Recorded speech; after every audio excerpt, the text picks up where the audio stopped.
আসসালামু আলাইকুম বাচ্চারা, চলো আজ আমরা জান্নাতের নামগুলো শিখি।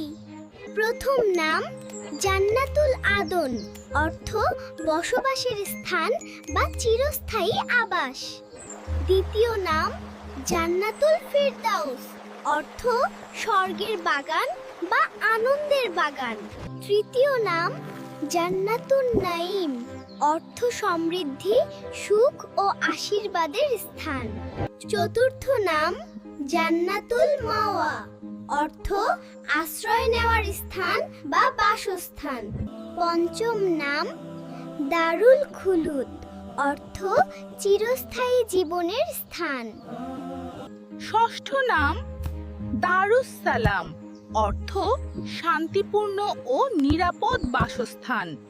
সপ্তম নাম দারুল মাকাম, অর্থ স্থায়ী বসবাসের স্থান বা মূল স্থান। এগুলো হলো জান্নাতের কিছু নাম। আল্লাহ আমাদের সবাইকে জান্নাতে বসবাসের সৌভাগ্য দান করুন। আল্লাহ হাফেজ।